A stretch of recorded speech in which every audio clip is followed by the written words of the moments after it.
9월 한 달도 하나님의 사랑과 축복 가운데 승리하는 우리 모든 성도님들 다 되실 수 있기를 바라겠습니다. 여러분, 이 세상에서 가장 어려운 것이 무엇일까요? 무엇이 가장 어렵죠? 여러 가지가 있는데요. 그중 하나가 바로 사람이 변화받는 것일 것입니다. 정말로 우리가 그런 말을 하죠. 사람 잘 안 변해. 우리가 살아가면서 그런 이야기들을 통상 이야기를 합니다. 왜냐하면 여러분, 사람들이 사실은요, 변화받는 걸 싫어해서 그렇습니까? 아니요, 변화받고 싶어 해요. 자기 삶에 뭔가 부족한 것이 있고 또 마음에 안 드는 것이 있으면 이거를 변화받고 새로운 삶을 살아가기를 누구나 소망하는 것이죠. 그런데 문제는 그게 마음대로 잘 되지 않는다는 것이죠. 그래서 심지어 그런 이야기도 있지 않습니까? 어떤 사람이 도박에 빠졌는데 도박을 안 하려고 손을 잘랐는데 나중에는 발가락으로 도박을 했다더라. 정말 그런 이야기들이 있는 것입니다. 또 최근에 어떤 한 뉴스를 보니까 중견기업 회장 손녀가 또다시 마약에 손을 대서 감옥에 들어갔다라는 그런 뉴스들도 아마 보셨을 것입니다. 그래서 여러분, 사람들이 그런 말 하잖아요. 오죽하면 작심삼일이라고요. 정말로 굳은 결심을 먹지만은 그것이 오래가지 못한다라는 것입니다. 그러나 여러분, 사람이 변하면 위대한 일을 하게 되는 줄로 믿습니다. 여러분, 하나님께서 그 사람을 변화시켜 주시면 정말 세상이 감당할 수 없고 세상을 변화시키며 하나님의 영광을 위하여 쓰임받게 되는 줄로 믿습니다. 저는 바라기는 저와 여러분 모두가 하나님의 그 기뻐하시는 뜻을 따라서 변화된 인생으로 정말 가정을 변화시키고 우리가 살아가는 삶의 일터를 변화시키며 주의 몸된 교회와 세상을 변화시키는 데 쓰임받을 수 있는 우리 모두가 될 수 있기를 간절히 소원합니다. 그렇다면 여러분, 사람이 어떻게 변화시킬 수 있을까요? 사람이 무엇으로 변화될 수 있을까요? 그것은 바로 오직 하나님의 말씀인 줄로 믿습니다. 여러분, 우리가 함께 히브리서 4장 12절 말씀을 자막으로 같이 한번 읽어보도록 하겠습니다. 같이 읽겠습니다. 하나님의 말씀은 살아있고 활력이 있어 좌우의 날선 어떤 검보다도 예리하여 혼과 영과 및 관절과 골수를 찔러 쪼개기까지 하며 또 마음의 생각과 뜻을 판단하나니. 아멘. 여러분, 하나님의 말씀은 능력이 있습니다. 단순한 능력이 아니라 그 심령을 변화시키는 능력이 있는 것이죠. 그래서 여러분, 베드로를 보십시오. 사도 바울을 보십시오. 여러분, 이 사람들이 말씀으로 변화받기 이전에는 어떠했습니까? 우리와 별반 다름없는 보잘것없는 사람들이었습니다. 그러나 하나님께서 말씀을 통하여 변화시켜 주셨더니 위대한 인생을 살아가게 되었던 것입니다. 그리고 여러분, 어거스틴도 보십시오. 정말로 방탕하 중에 방탕하였다라고 하지 않습니까? 그러나 하나님의 말씀이 그 심령에 꽂혔을 때에 그 말씀으로 변화되어져서 정말로 많은 사람들에게 믿음의 선한 영향력을 끼치는 성 어거스틴으로 그렇게까지 또한 불리우게 되었다라는 것입니다. 그리고 또한 우리 한국교회 초창기에 위대한 믿음의 인물들 역시 마찬가지였죠. 그 하나님의 말씀으로 인생이 변화되어져서 귀하게 쓰임받는 은혜와 역사들이 일어났던 것입니다. 사도 바울은 누구보다도 이 사실을 잘 알았던 것이죠. 왜냐하면 본인이 직접 경험했으니까. 그 말씀의 은혜와 능력으로 자기의 인생이 180도 바뀌는 것들을 경험해 보았기 때문에 그 말씀의 생명과 능력을 누구보다도 확신했고 또 모든 사람들에게 이 복음을 전하고자 열망하였던 것입니다. 그래서 심지어 어떤 이야기까지 했습니까? 전도를 하지 아니하면 자기에게 화가 미칠 것이라고까지 그렇게까지 이야기하면서 복음 전하는 일에 정말로 자기의 모든 삶을 온전히 드렸던 사람이 바로 사도 바울이었던 것이죠. 그래서 여러분, 오늘 본문에도 보게 되면요, 사도 바울이 2차 전도 여행을 하면서 빌립보에서 억울한 누명을 쓰고 또 매를 맞고 감옥에 갇혔었습니다. 여러분, 사실 이 당시에 매를 맞는다라는 것은요, 그냥 단순하게 몇 대 맞는 것이 아니죠. 엄청나게 이 몸이 완전히 그냥 파김치가 되어지고 정말 온 곳을 다 얻어터져서 정말 몸을 제대로 가눌 수가 없는 것입니다. 그런데 그런 상황 속에서도 몸을 추스리는 것이 아니라 또다시 복음 전도를 위하여서 암비볼리와 아볼로니아를 거쳐서 데살로니가까지 가게 되었던 것이죠.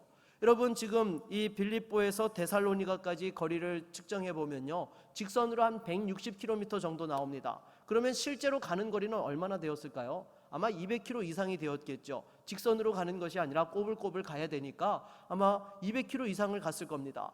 정말로 교통도 불편한 그 시대 속에서 이렇게 몸이 제대로 회복되어지지도 않았는데 급하게 데살로니가로 이동을 했던 것이죠.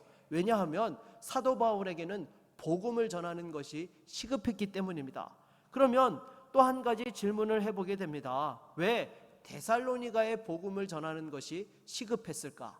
여러분, 오늘 본문 1절 하반절을 보면 이런 말씀이 있습니다. 데살로니가에 이르니 거기 유대인의 회당이 있는지라 라고 말씀하고 있습니다.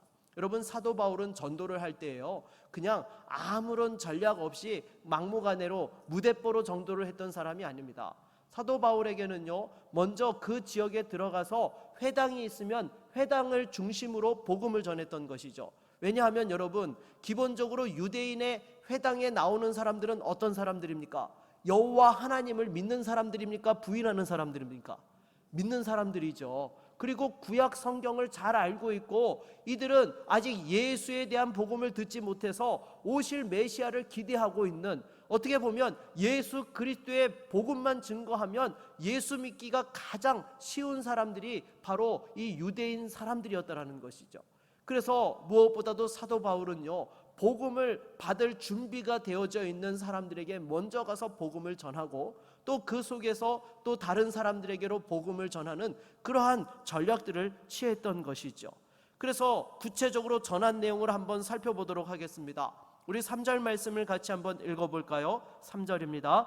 뜻을 풀어 그리스도가 해를 받고 죽은 자 가운데서 다시 살아나야 할 것을 증언하고 이르되 내가 너희에게 전하는 이 예수가 곧 그리스도라 하니. 아멘. 여러분, 사도 바울은 구약에 예언되어진 성경의 말씀을 토대로 예수 그리스도께서 그 예언에 오실 메시아이시오 그리스도이심을 분명하게 전하였던 것입니다. 그렇다면 왜 바울은 다급하게 이렇게 또한 복음을 전하고자 했던 것일까요? 그것은 바로 예루살렘으로부터 온 유대인들로 인하여서 복음이 해방받는 일을 당하지 않도록 하기 위하여서 빨리 복음을 전하고자 했던 것입니다. 여러분, 사람들은요, 일반적으로 자신이 모르는 어떤 사실에 대하여서 새로운 정보가 들어오게 되면 그것을 먼저 취하는 성향들이 있습니다. 그래서 처음에 그 정보가 잘못된 정보가 들어와서 선입견을 가지게 되면 나중에 그것을 수정하는데 여러분 쉽습니까? 어렵습니까? 어렵습니다. 여러 가지 많은 또 시간과 또 증거들이 필요하고 노력들이 필요하게 되는 것이죠. 그래서 사도 바울은요, 무엇보다도 이 유대인들이 와가지고 예수 그리스도에 대한 잘못된 정보를 전하고 사람들이 여기에 대하여 복음의 부정적인 생각을 갖게 될까봐 누구보다도 앞서서 또한 예수의 복음을 전하고자 했던 것입니다. 여러분, 생각해 보십시오. 이 유대인들이 잘못된 정보를 주어가지고 선입견을 가지고 있으면 사도 바울이 아무리 구약의 말씀을 가지고 복음을 전한다 하더라도요, 여러분, 그냥 아무것도 모르는 상황에서 전하는 거랑 잘못된 정보를 가지고 있는 사람들에게 전하는 거랑 여러분 똑같은 에너지와 시간으로 열매를 맺을 수 있습니까? 없습니까? 없지요. 더 많은 에너지와 시간이 필요하게 되는 것입니다. 그러기에 사도 바울은 그런 낭비를 하지 않기 위하여서 시급하게 움직였던 것이죠. 이렇게 데살로니가에 가서 3주일에 걸쳐서 강론을 하며 예수가 그리스도이심을 전파한 것입니다. 그런데 여러분, 여기에도요, 우리가 한 가지 생각해 보아야 될 것이 있습니다. 무엇인가 하면 바로 말씀의 능력이 있었다는 것이죠. 여러분, 사실 사도 바울은요, 이 유대인의 회당에서 초청받아서 와서 말씀을 강론한 사람이었습니까? 아니요, 전혀 이들과는 일면식도 없는 사이였습니다. 그런 상황들 속에서 가서 말씀을 전할 수 있도록 요청을 하고 말씀을 전했던 거예요. 그러니까 여러분, 그 정말 잘 모르는 관계 속에서 말씀을 전하는데 3주간 연속해서 말씀을 전할 수 있었다라는 것은요, 정말 그곳에서 가르치고 있는 회당장과 랍비들이 있음에도 불구하고 탁월하게 하나님의 말씀을 전하였기 때문에 또 그와 같이 말씀을 증거할 수 있었던 것이죠.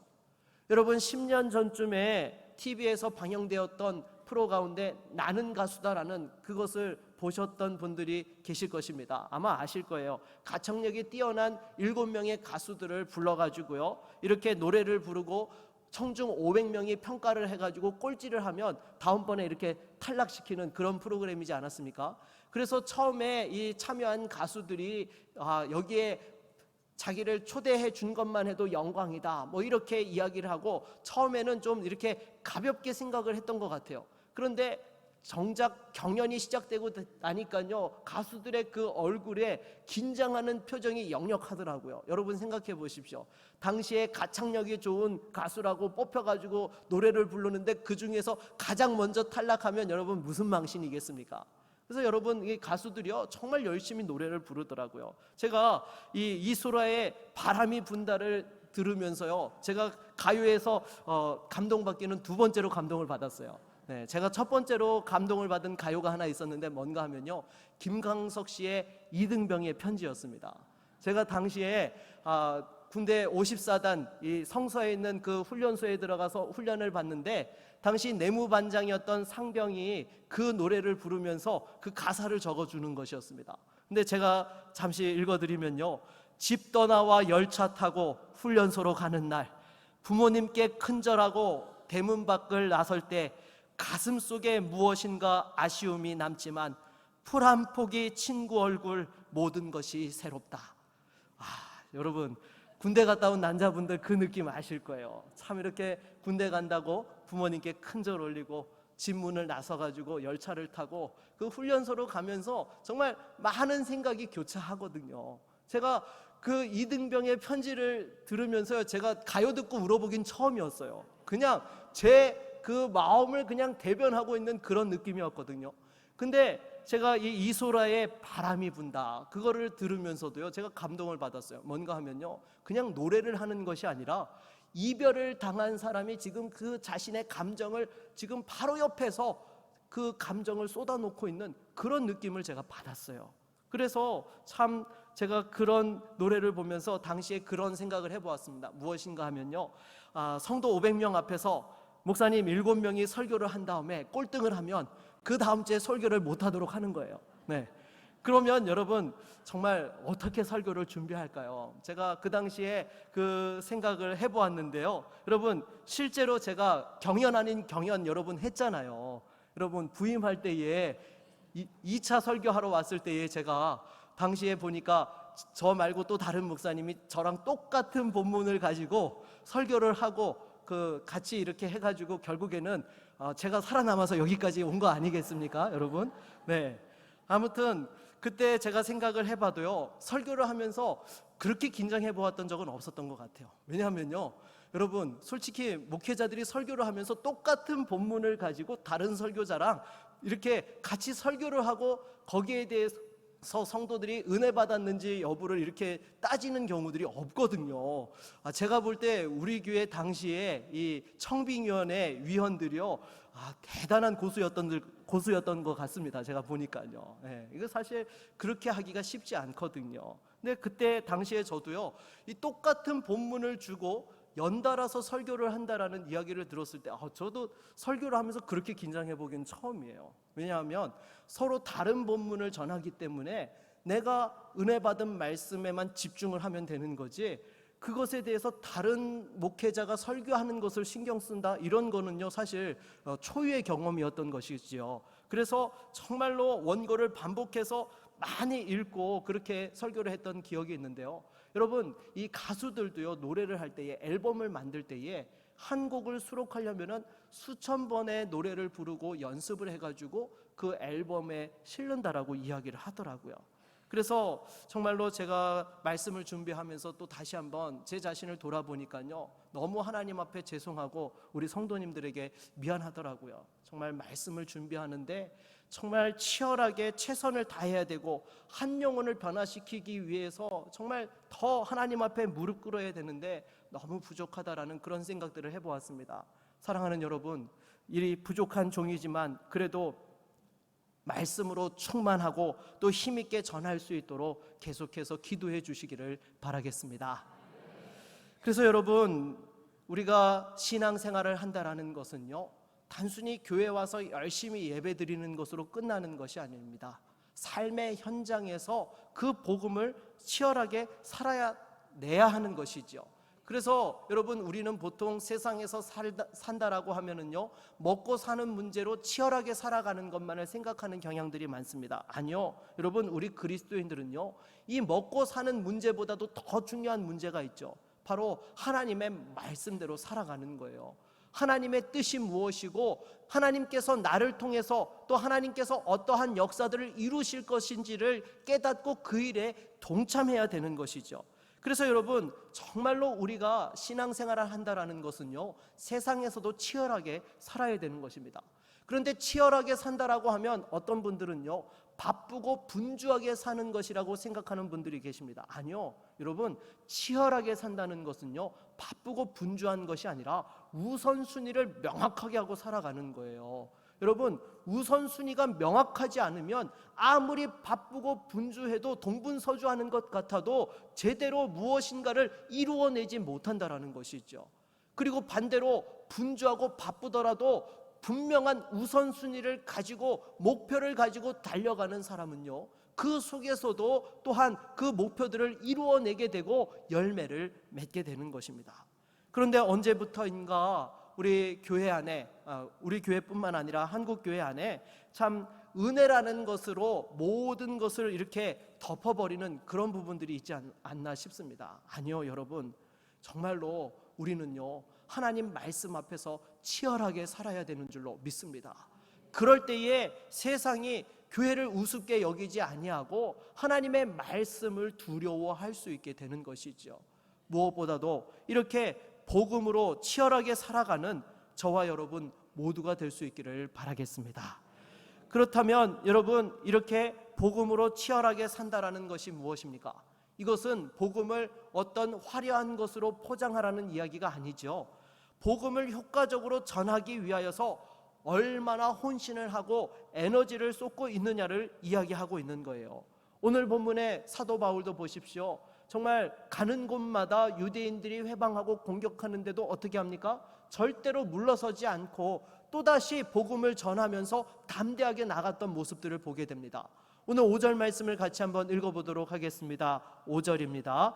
그러나 유대인들은 시기하여 저자의 어떤 불량한 사람들을 데리고 때를 지어 성을 소동하게 하여 야손의 집에 침입하여 그들을 백성에게 끌어내려고 찾았으나. 아멘. 여러분, 사도 바울이 복음을 전하러 다닐 때마다 소동이 일어나지 않는 곳을 찾는 것이 더 쉬울 정도였습니다. 빌립보에서도 이런 어려움들이 있었고요, 데살로니가에서도 또 이런 어려움들을 만나지 않았습니까? 그럼에도 여러분, 사도 바울이 담대하게 복음을 전했고 또 3주일간의 연속으로 복음을 전했다는 것은 이 복음에 대한 능력과 그 진리를 분명하게 깨닫고 확신하며 경험하였기 때문인 것이죠. 그리고 그것을 사람들에게 논리적으로 또한 효과적으로 잘 전할 수 있었기 때문에 그와 같이 복음 전도의 사역을 힘있게 지속할 수 있었던 것입니다.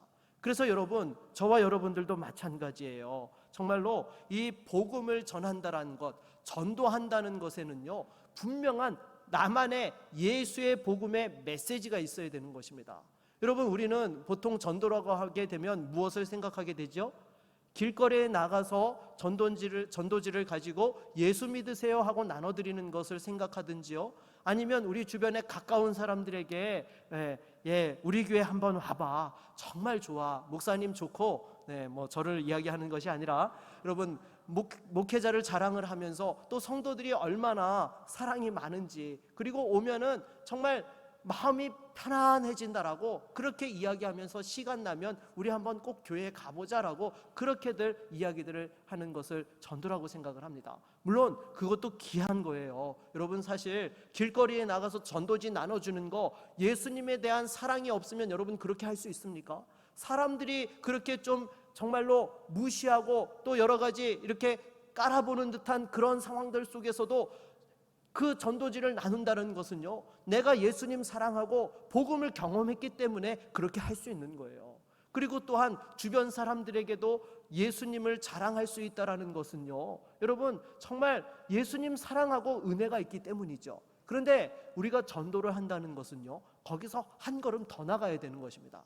무엇인가 하면 정말 예수 그리스도의 복음이 왜 생명이고 능력인지를 전할 수 있어야 되는 거예요. 내가 만난 그 예수 그리스도, 예수 만나기 이전에 내 삶과 만나고 난 이후에 내가 어떻게 변화되어졌고 그것이 나에게 미치는 기쁨과 또한 축복이 무엇인지를 정말 임팩트 있게 짧은 시간에 잘 전할 수 있어야 돼요. 그것이 있을 때에 여러분 더 효과적으로 복음을 전할 수 있는 것이죠. 그래서 근본의 전도학교 2기를 개설하는 것도요, 이걸 위해서 하는 거예요. 여러분 우리 교회에 지금 개설되어진 전도학교는요, 정말 여러분 귀한 프로그램입니다. 왜냐하면 이 강사로 오시는 목사님이요, 일평생 전도에서 둘째가라면 서러운 분이세요. 그래서 국내의 모든 전도 그 훈련 프로그램들을 다 소화해내서 정말로 효과적으로 복음 전하는 것에 대한 부분들을 나름대로 또 매뉴얼 작업을 하고 그 살아있는 간증을 가지고 훈련을 시키는 거예요. 그래서 이 목사님이 오시는 게 이제 이번이 마지막인데 목사님 그런 얘기를 하시더라고요. 뭔가 하면요, 이번에는 지난 상반기 때보다 더 업그레이드를 했다라고 그렇게 말씀을 하시더라고요. 지난번에 조금 부족했던 부분들을 또 업그레이드해서 이번에는 더 체계적으로 잘 전할 수 있도록 그렇게 훈련 프로그램들을 준비하고 또 그것에 대해서 또 저와도 같이 함께 해서 다음부터는 또 우리 교회가 자체적으로 할 수 있도록 그렇게 이번 프로그램을 진행할 그런 계획 속에 있습니다. 그래서 제가 바라기는요, 할 수만 있으면 우리 구역과 전도회에서 최소한 1명 이상씩은 다 참여를 해서 훈련 받으셨으면 좋겠습니다. 그래서 정말로 우리 교회가 전도의 붐이 일어나고 일당백의 전도자들이 되어져서 우리 구미 시내를 정말 한번 뒤집어 놓는 교회가 되었으면 좋겠어요. 여러분 우리 기도한 거 있잖아요. 무슨 기도했습니까? 구미시 인구의 얼마를 책임지게 해달라고요? 10분의 1이요. 여러분 이 10분의 1 몇 명이에요? 4만 명입니다. 4만 명. 이들에게 복음 전하려면요, 그냥 기도만 하고 있어서는 안 되는 거죠. 우리가 나가서 전해야 되는 것입니다. 다시 한번 하나님 앞에서 말씀으로 준비되어지고 내가 만난 예수 그리스도의 그 복음을 전할 수 있는 우리 모두가 될 수 있기를 바라겠습니다. 그래서 여러분 정말로 교회가 이 시대에 다시금 선한 영향력을 끼치고 소망이신 예수 그리스도를 힘있게 전하려면요, 이와 같은 모든 성도들의 심령에 하나님의 그 생명이 있고 불이 있어야 돼요.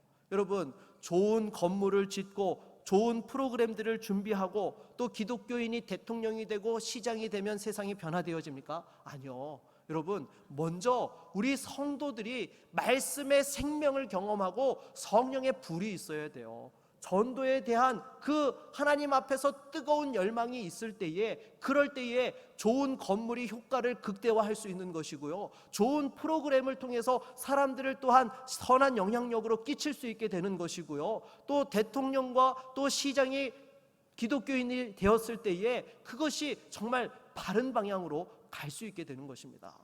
그래서 무엇보다도요, 여러분 우리 한 사람 한 사람 모두가 그 복음의 능력을 경험하고 치열하게 복음으로 살아갈 수 있기를 바라겠습니다. 여러분 적당히 믿으면 안 됩니다. 적당히 해서는요 결코 사람들을 감동 줄 수도 없고 변화시킬 수도 없는 것입니다. 그래서 여러분 우리 주변에 보게 되면요 그런 이야기들을 하죠. 안 믿는 사람들이 늘 이야기하는 것 중에 하나가, 야 너 적당히 믿어, 너 그러다가 너무 예수에 미치면 안 돼, 그렇게 이야기하는 이야기들이 있습니다. 아니요 여러분, 신앙생활은요 제대로 하려면요 미쳐야 되고요 정말 열심히 해야 되는 것입니다. 그래서 여러분 정말 세상에서 하나님과 세상 사이에서 마치 어장관리하듯이 신앙생활하는 분들이 계시는데요, 여러분 이러면 신앙생활 제대로 할 수 있습니까? 없습니까? 할 수 없어요. 여러분 신앙생활은요 쇼핑하고 다른 거예요. 여러분 생각해 보십시오. 요즘 인터넷 쇼핑이 발달하다 보니까 사람들이요 사고 싶은 물건이 있으면 죄다 어떻게 하죠? 인터넷 장바구니에다 죄다 담아 놓습니다. 그리고는요 어떻게 합니까? 또 더 좋은 물건이 있는지 이렇게 견주면서 또 진짜 좋은 물건이 있으면 그때 그걸 사고 이렇게 나머지는 이제 빼버리게 되는 것이죠. 네, 여러분, 신앙생활도 그렇게 하려는 사람들이 있다라는 거예요. 하나님과 세상 사이에서 뭐가 더 좋을까 이렇게 견주어 보면서 나한테 유리한 쪽으로 그렇게 신앙생활을 하려는 분들이 계시는데요, 여러분, 그거는요 신앙생활이 아닌 것입니다. 신앙은요 양다리 걸치고 쇼핑하는 게 아니에요. 하나님이 나의 생명이고 전부라고 거기에 걸 수 있는 것이 바로 신앙이어야 한다라는 것입니다. 여러분, 왜 신앙생활 하십니까? 왜 신앙생활 하시죠? 네, 아마 처음에 시작하게 되어진 배경 속에서는 내 힘으로 할 수 없고 내 능력으로 감당할 수 없으니까 절대자의 도움을 받고자 신앙생활을 하게 될 마련인 것입니다. 그런데 여러분, 신앙생활은요 거기에서 멈추면 안 된다는 것이죠. 이거는 어린아이 신앙에 불과한 것입니다. 여러분, 진짜로 신앙이 성장하게 되면요 하나님께서 베풀어 주신 그 은혜와 사랑에 감격해서 나를 드릴 줄 알아야 되는 거예요. 그것이 제대로 된 신앙생활이라고 할 수 있는 것이죠. 그래서 여러분, 성경이 말하고 있고 하나님께서 우리에게 가장 요구하시는 바가 무엇입니까? 바로 하나님을 사랑하는 것이죠. 여러분, 사랑한다는 것이 무엇이죠? 사랑하는 것은요 손해보는 것입니다. 믿지는 거예요. 여러분, 사랑은요 내가 얻는 것이 아니에요. 내어주는 것입니다. 당장에 부모님이 자녀를 사랑하는 것 보십시오. 부모가 자녀를 사랑하는 것 보면요 세상에 이런 믿져도 이렇게 믿지는 장사가 어디 있습니까?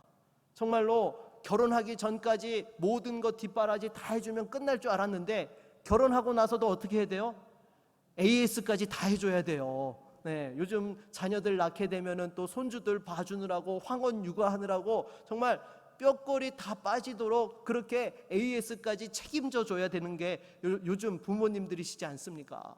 그럼에도 여러분, 부모님들은요 절대로 내가 자녀들에게 이용당했다, 손해봤다라고 생각하는 부모 있습니까? 없습니까? 없습니다. 왜요? 사랑하니까. 여러분, 마찬가지예요. 우리가 하나님을 사랑한다는 것도요 하나님께로부터 받는 것만이 전부가 아니에요. 정말 물론 우리가 드린다고 해서 그것이 하나님께 아무것도 아니죠. 그럼에도 불구하고 우리가 하나님 앞에서 정말 감사하여서 그 은혜에 감격하고 내가 무엇인가 하나님 앞에 드리고자 내 시간과 물질과 재능을 하나님 앞에 또한 사용할 때에 여러분, 그것이 하나님을 기쁘시게 하고 또 우리의 신앙이 성장하게 되는 것입니다. 사랑하는 여러분, 지금 어떻게 살아가고 계십니까? 적당히 양다리 걸치고 살고 있지는 않습니까? 속히 하나님 앞에서 온전하게 올인하는 믿음의 성도가 될 수 있기를 바라겠습니다. 그래서 여러분, 이처럼 세상을 감동시키고 변화시키려면요 우리가 하나님의 말씀에 올인해야 되고 말씀 앞에서 더 치열해야 되는 것입니다. 그렇게 말씀이 먼저 나를 변화시키고 그 말씀이 나를 통하여서 그 풍성한 은혜와 능력들이 나타날 때에 세상을 변화시킬 수 있고 또한 그 가운데 하나님께서 주시는 역사들을 감당해낼 수 있는 것입니다. 전도도 마찬가지죠. 누군가에게 그냥 전하고 그냥 어떻게 되겠지가 아니라 여러분, 전도할 때에는요 정말로 영혼에 대한 안타까움이 있어야 돼요.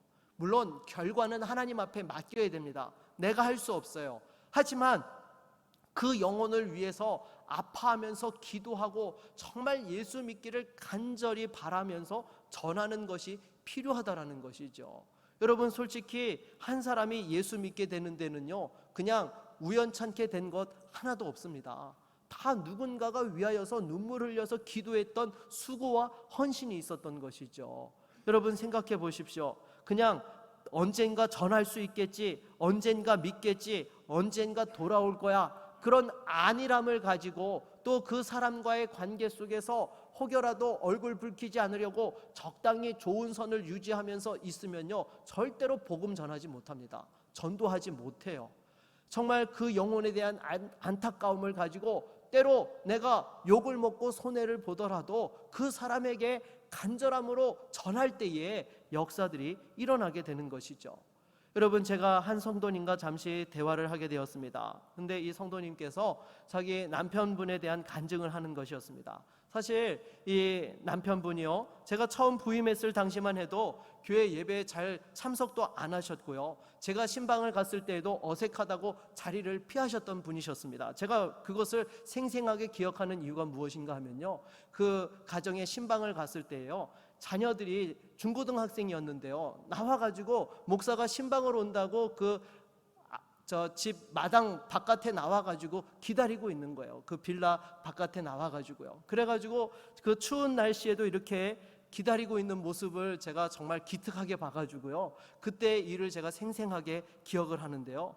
그러니 여러분 생각해 보십시오. 교회 예배도 잘 드리지 않고 또 목사가 신방 오는 것도 어색하게 생각하니까 교회 봉사하는 것에 대해서는 어떠했겠습니까? 여러분, 세상 사람들이 보면요, 우리 교회 다니는 사람들 보고 뭐라 그래요? 다 미쳤다고 그래요. 여러분 생각해 보세요. 일주일 동안 정말 살아가는데 얼마나 힘들고 피곤합니까? 그런데 주일날 어떻게 해요? 새벽 일찍부터 일어나가지고 준비하고 교회 와가지고 아침부터 저녁까지 봉사하는 거예요. 그것도 어떻게 해요? 1년 52주 한 주도 안 빠지고 해요. 여러분, 세상 사람들이 보면요, 미쳐도 단단히 미쳤다라고 그렇게 이야기할 수 있는 거예요. 정상이 아닌 것이죠. 그런데 여러분, 이분이요, 지금은 교회에서 예배만 열심히 드리는 것이 아니라 봉사도 또 열심히 하고 계시는 거예요. 그리고 이 아내 되시는 분이 설명을 하시는데요, 이 성도님이요, 은혜를 받아가지고요, 주일날 예배를 드리고 집에 가면은요, 말씀의 어떤 부분에 은혜를 받았다라고 그렇게 이야기를 한다는 거예요. 그리고는요, 또 심지어 자녀가 운전을 하다가 접촉사고가 났는데 또 하나님 앞에 감사하다라고 고백을 하더라는 것입니다.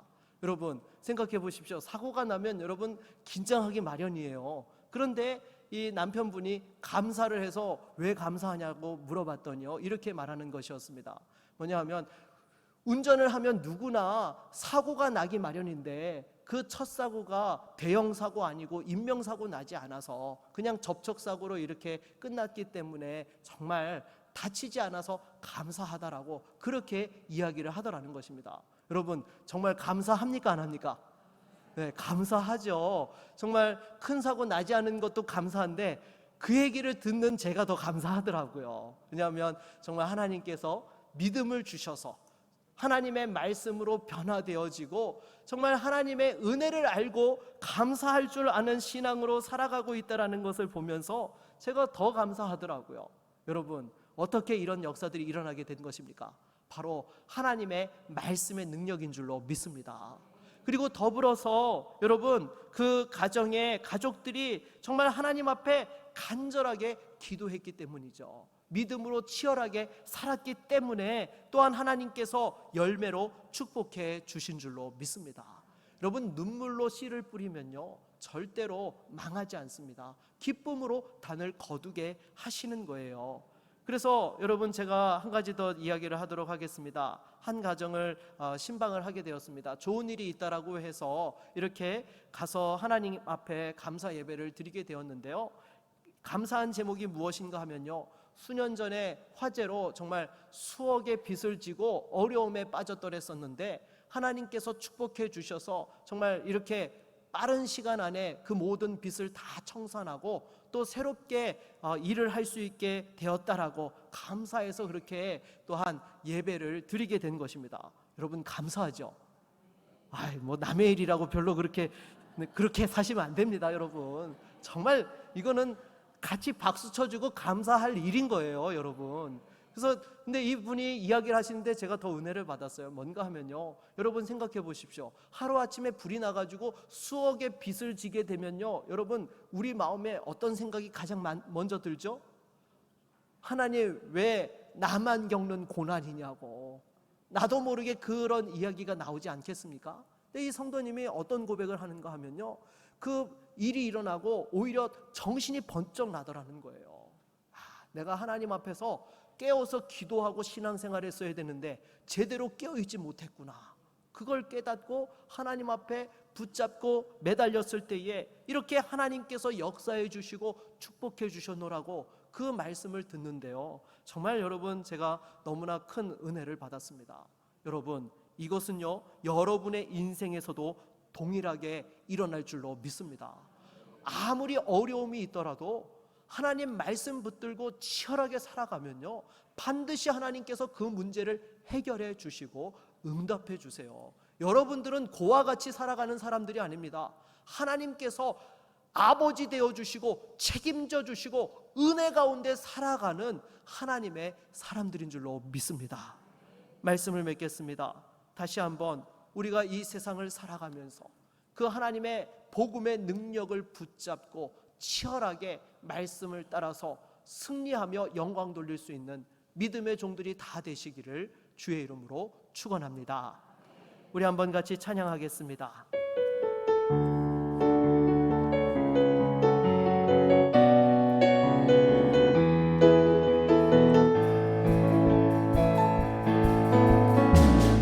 하늘 위에 주님밖에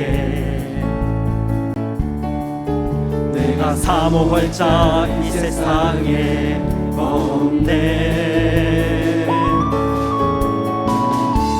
내 맘과 힘은 믿을 수 없네. 오직 한 가지 그 진리를 믿네. 주는 나의 힘이요, 주는 나의 힘이요, 주는 나의 힘이요. 영원히 주를 의지하리. 주는 나의 힘이요, 주는 나의 힘이요, 주는 나의 힘이요. 영원히 주를 의지하리. 영원히. 이 시간 함께 말씀을 의지하여 기도하며 나아가기 원합니다. 여러분, 하나님께서 여러분의 아버지 되십니다. 무엇을 걱정하십니까? 무엇을 두려워하십니까? 여러분, 그 복음에 능력이 있고 생명이 있고 진리가 있습니다. 다시 한번 이 복음 붙잡고 나아갑시다. 하나님께서요 반드시 해결해 주시고 하나님께서 반드시 생명을 허락해 주십니다. 여러분, 지금 추석 명절을 앞두고 안 믿는 가족들 때문에 가슴에 무거운 돌을 하나 얹어놓은 것 같이 힘들고 어려우십니까? 아니요, 여러분, 기도하십시오.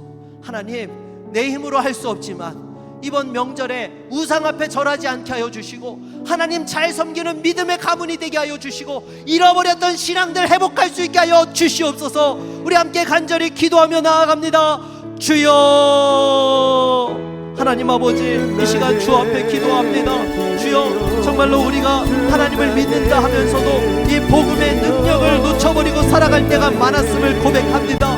주여, 다시 한번 그 복음의 능력이 있고 생명이 있고 진리가 있고 우리의 기쁨이 있고 영원한 치유와 회복이 있음을 고백합니다. 주여, 다시 한번 예수 그리스도의 그 생명으로 풍성한 그 은혜와 축복을 누리는 거룩한 주의 성도들이 되게 하여 주시옵소서.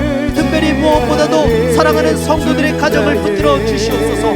이번 명절에 우상 앞에 절하는 일들이 없게 하여 주시옵시고 끝까지 믿음을 지키며 하나님 앞에 영광 돌리게 하여 주시고 잃어버렸던 신앙이 회복되어지고 온전히 하나님만 예배하는 거룩한 주님 믿음의 가정이 되게 하시고 가문이 되게 하여 주시고 하나님 잘 섬기는 은혜와 축복이 넘쳐날 수 있게 하여 주시며 모든 문제들을 하나님께서 해결하여 주시옵소서. 우리와 함께 하실 주님을 기대합니다.